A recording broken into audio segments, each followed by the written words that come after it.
so we did that for 2-3 days, and then Monday we got to Fort Wayne, Indiana, when it was TV, and then when we got the night before, Sunday night, I called my dad in Florida. That's the first time I talked to him a week later. Right. I called my dad and I said, Dad, he says, how are you? First time I speak to him, he says, how are you? I said, I'm okay now. I said, I'm just calling to let you know that I'm doing my comeback tomorrow. Right. I just want you to know that. You know what my father told me? What's that? My father told me, he says, before you go there tomorrow morning, he said, you stop at the bank. And he says, you go get yourself a roll of quarters. And he says, you put that in your hand. And he says, when you hit him, he says, you hit him like you want to kill him. He said, hit him as hard as you can. Because my father was a bouncer here in Montreal. He's a tough guy. He's seen it all. There's a lot of rough people in Montreal, especially at the club. So anyway, so I got to the bank. We got to get a roll of quarters in the morning. But it only opens like at 11 o'clock. So the boys had to be there at 10 o'clock. But what I don't know, and Raymond doesn't know, it's like from 10 to 11, Vince calls a meeting with all the boys. Right. And he tells the boys, he says, the next time there's a fight in my company, everybody's fired. But I don't know that, and Raymond doesn't know that either.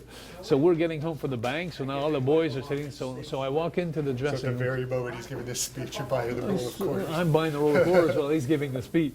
So anyway, so we get back to the arena, and then I get to the arena, and it's so funny because there's 3 dressing rooms, one side by side, and there's only like a curtain. There's no doors, it's curtains. So Raymond opens the first curtain to get in the dressing room, and guess who's sitting there? Dynamite Kid, Dino Bravo, our friend, Dino Bravo, and Davey Boy Smith, and they're all mingling together, and and as soon as I come in, they stop talking. Raymond, as soon as Raymond opens the curtain, they stop talking. So obviously Dino didn't know the story. Well, he wasn't with us on the same tour, so the Bulldogs were explaining to Dino what happened. There's an A, It was B, 3 and nights, C 3 town. nights a time, every night, 3 towns, 3 shows every night. So he wasn't on the same night as us. Right. So he was trying to get the scoops. Dino Bravo was sitting between the 2 Bulldogs like they were big buddies. Yeah. So Raymond opened the dressing room to go in there. So Raymond turned around, and looked at me, and says, "No, let's go get the other one." I looked at Raymond and said, "No, let's go in here." I was already, my demons were faced. Right. So Raymond turned back around. He went into the. So when Raymond came in, he said hi to Dino. Dino just looked up at him, and Raymond, he went like this, says hi. And then when I came in, I said hi, Dino. He didn't even answer me. Never looked at me. Never answered me. He boycotted me. And like he just knew that if he was my friend, the Bulldogs would probably beat him up too, or get to him too. So he just scratched me on the list. I'm not his friend anymore. So I went to sit down and I took my book that I'd bought at the airport 3 days earlier about revenge. I swear to God. Oh yeah. And I was minding myself in this. It wasn't a real story. It wasn't real revenge. It was like a book that you buy. It's a way of calming yourself. But it was about revenge. Right. I was trying to help myself, I guess, subconsciously. Yes. And so I took my book and I went to sit down and I put my head down. So at that point, the 3 guys, they got up, they went to the cafeteria to eat. And at that point, I think in Dynamite's mind, it was all over. Yeah. Like, there's not going to be no comebacks. There's not going to be nothing. And so they went to eat. And my father told me something too. He says, when you make your comeback, he says, make sure it's 1 o'clock. He says, let them eat. Right. Because it's hard to fight when you have a full stomach. So my father, he gave me all the tricks anyway. So long story short is we went to sit at ringside. I mean, we're sitting at ringside now. It's about 11:30 or something like that. The guys are gone to eat. Right. So me and Raymond are sitting at ringside like this, and then guess who comes out of the dressing room? No, Hulk and Vince. Vince, I haven't seen him since, and Hulk either. They weren't on the same tour as us. So since the initial fight, we haven't seen them.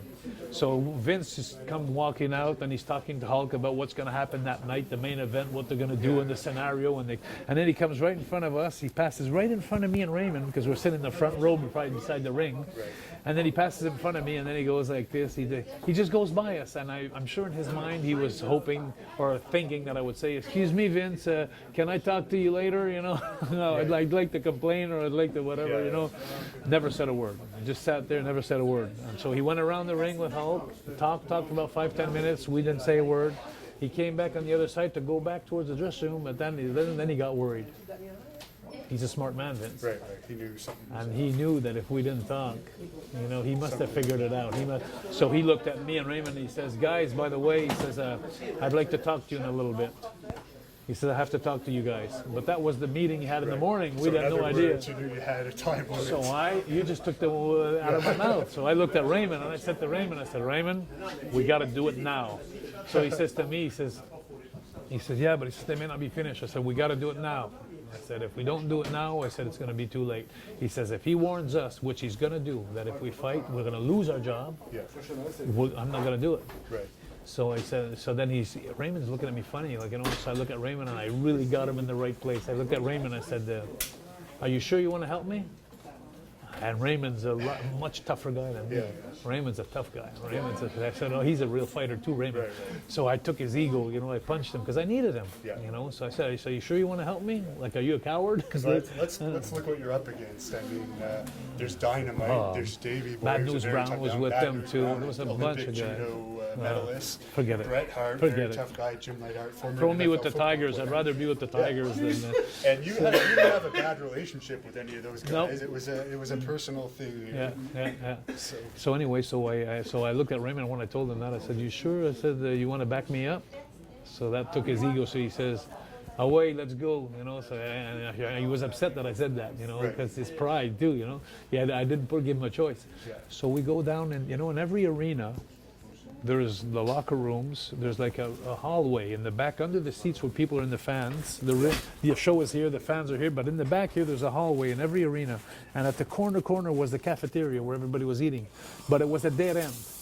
The only way they could come out was in that hallway. So they had to pass there. So I told Raymond, I said, let's stop here. We're about from here to the door, which is about 50 feet if you don't see the door. 50 feet away. I said, let's stand here. I said, I'll stand on one side. You stand on the other side, so that makes the corridor a little smaller. Right. They got to get in between us. And by then, we just waited for them to finish eating. And you know what? I'm going to tell you something. You're gonna know something about Jacques Rougeau that people don't know. Sure. I'm a believer in God when I'm in trouble. I pray. I prayed the whole week. You know, and I swear he must have heard me because I was against the wall. And I had the roll of quarters in my hands, and I was like this. And guess who I see come out? Don Morocco. I said, yes, he's by himself. Then I see Cowboy Sorton come by himself. And then I see Brett and Anvil come out by themselves.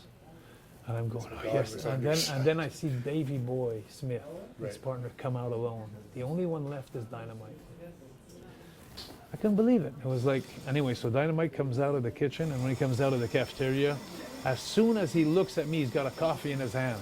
And as soon as he looks at me, I go like, don't beat me no more. Like, please don't beat me no more. Giving him the upper hand mentally, like, you know, I'm afraid of him.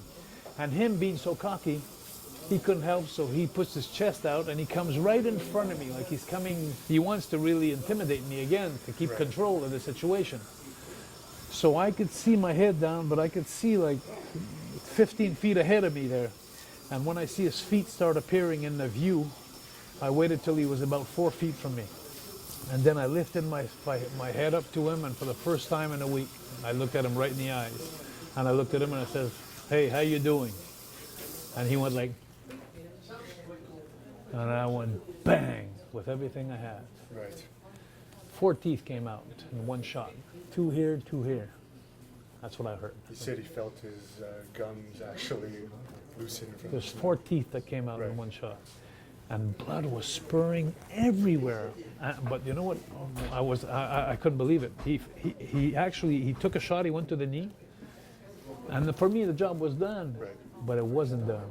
Right. And then so he grabs my tights. Right. There's not a guy that's not on steroids or that's normal that's going to get up from a punch with a quarter, roll a quarter. It's not a man, a human being that's going to do it. And he's admitted he had his career ended in his early 30s due to all of his steroids. Oh, he admitted he took steroids. Oh, he's very much admitted that he took steroids. So everybody knew anyway by looking at them. Right. So that's why he was so strong. So when he fell on one knee, I thought the battle was over, you know. But he grabbed me by my tights, and then he started pulling me into him. I got scared. Yeah. I was like, and my brother's on the other side, superhuman. and my brother's on the other side, and he's saying, jab. He's screaming like jab, and I'm doing nothing, you know. And then finally I kind of woke up, and then bang, I jabbed him in the face, you know, a couple of good shots, bang, bang, and then Pat Patterson was right next to us when that happened. Right. He was actually talking to Raymond when it happened. Pat Patterson was right next to, he had come out just before British Bulldog came out, and he was there talking with Raymond when it happened, so that was perfect. Did he have anything to do with it? Not at all, not at all. Dynamite He had no idea, that he was in on it. I swear on my kid's head. Right. He had nothing to do with it. Okay. He was in the wrong place at the wrong time. And he was freaking out. Freaking out, you say? Anyway, he was screaming like a girl. Help! help, help, help. And that's all I could hear was Pat Patterson screaming, help, help, help. And in the meantime, Raymond was saying, jab, jab. Like, and Raymond actually pushed Pat Patterson, like, get out of the way. And then he's screaming at me to jab. So when finally I jab, and then finally the Hearts came running in. And then everybody came running in. It was too late. The damage was done. And then they pulled him off. They pulled Davey. He was still like soggy and on his. And then he got about from 20 feet from me. I couldn't believe it. And he looked up to me, and he said, and he's going like this, I'm gonna fuck you up. I'm gonna fuck you up. And he's still talking. Right. Like, he's still threatening me. Yeah. He's still threatening me. I couldn't. Billy Graham actually saw it, and his comment to us was, I can't believe he didn't go down. And you know what you know what I did? It wasn't me anymore. My body was there. It wasn't me. He said, I'm gonna fuck you up. I'm gonna fuck him. And I looked at him and I said, and I came out of my. And I looked at him and I said, the next time you fuck around with me, I'm going to break your legs. I'm going to put you in a wheelchair. That's what I said exactly. I said, the next time you ended up in a wheelchair. And I said, I'm going to put you in a wheelchair. Yeah. And I couldn't believe that it wasn't me. It's not me in life. It wasn't me. No. But then after that, I turned around and got up, and then Raymond, he gave me a slap on the ass. He was so proud. He was so happy. And now I looked at Raymond when he gave me the slap on the ass, and I turned around and I said, let's go see Vince now. Now we got to go see him to tell him what happened. So we walk around the arena in the back, always in the back hallway, and then we get, now this is worth writing in a book. I get near, there's Macho Man has his room. Right. There's Vince. Him and Elizabeth always had their They had their own room. So they're on this side here. We're coming in the hallway this way, and there. And now is the corner like this, and Vince has his room here, but he's talking to Hulk still from all that time, from around the arena. So Hulk's on the other side. He's looking this way. So when Raymond comes, and we come by, and Raymond knocks on the door. So when Raymond knocks on the door, Vince opens the door, and he turns around like this, and he looks at Raymond, which is in front. I'm full of blood from head to toe. But it's not mine, though. No. It's his. And I'm full of blood.